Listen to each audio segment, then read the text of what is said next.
Avant de prier, prenons d'abord un moment pour écouter la parole de Dieu. Le pardon est un aspect crucial de notre relation avec Dieu et avec les autres. Lorsque nous sommes blessés ou offensés, il peut être difficile de pardonner à ceux qui nous ont fait du mal. Mais Dieu nous appelle à pardonner, non pas pour le bien de l'autre personne, mais pour le nôtre. Le poids du ressentiment et de la colère peut être écrasant, et il peut nous empêcher de vivre pleinement la vie que Dieu a prévue pour nous. Lorsque nous refusons de pardonner, nous créons un obstacle dans notre relation avec Dieu et avec les autres. Le pardon ne signifie pas que nous oublions ce qui s'est passé, mais plutôt que nous choisissons de libérer l'autre personne de la dette qu'elle a envers nous. Lorsque nous pardonnons, nous nous libérons nous-mêmes du fardeau de la rancœur et de la colère. Nous pouvons alors commencer à guérir et à nous reconstruire. Le pardon est un processus, et il peut prendre du temps, mais avec l'aide de Dieu, nous pouvons y arriver. Le pardon ne signifie pas que nous devons oublier ou ignorer ce qui s'est passé, mais plutôt que nous choisissons de ne pas laisser l'autre personne avoir le contrôle sur nos émotions et nos actions. Le Christ nous a montré l'exemple du pardon sur la croix, où il a prié pour ceux qui le crucifiaient. Il leur a demandé de pardonner, non pas parce qu'ils le méritaient, mais parce qu'il voulait qu'ils soient libérés du poids de leurs propres péchés. Nous devons également pardonner aux autres, non pas parce qu'ils le méritent, mais parce que nous voulons être libérés du poids de notre propre ressentiment et de notre colère.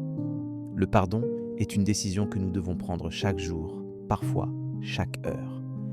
Il s'agit de choisir de laisser aller le passé et de ne pas laisser les actions des autres nous définir. Le pardon nous permet de vivre dans la liberté et la paix, et de nous concentrer sur les choses qui sont vraiment importantes. Nous pouvons alors commencer à vivre la vie que Dieu a prévue pour nous, une vie de joie, de paix et d'amour.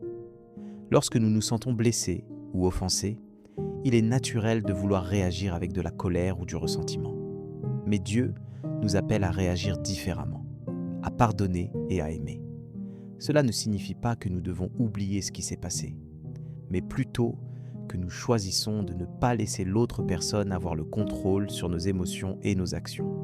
Le pardon est un acte de foi, et il nécessite que nous ayons confiance en Dieu et en sa capacité à nous guérir et à nous reconstruire.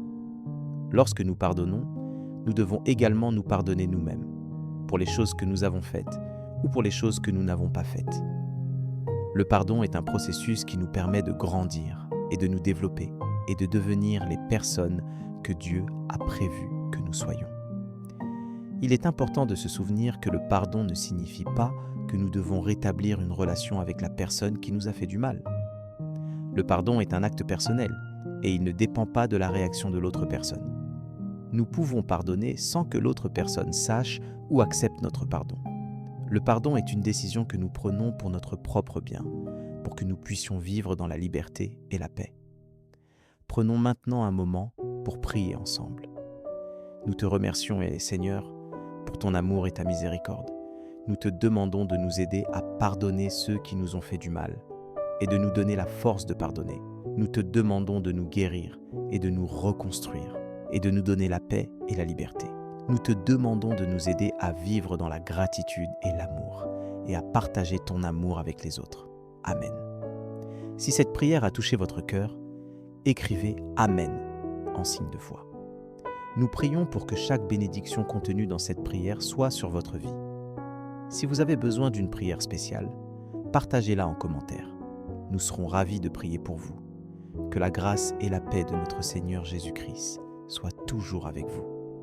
N'oubliez pas de nous rejoindre à 12h pour l'étude de l'Évangile du jour. Que Dieu vous bénisse et vous guide dans votre chemin spirituel aujourd'hui.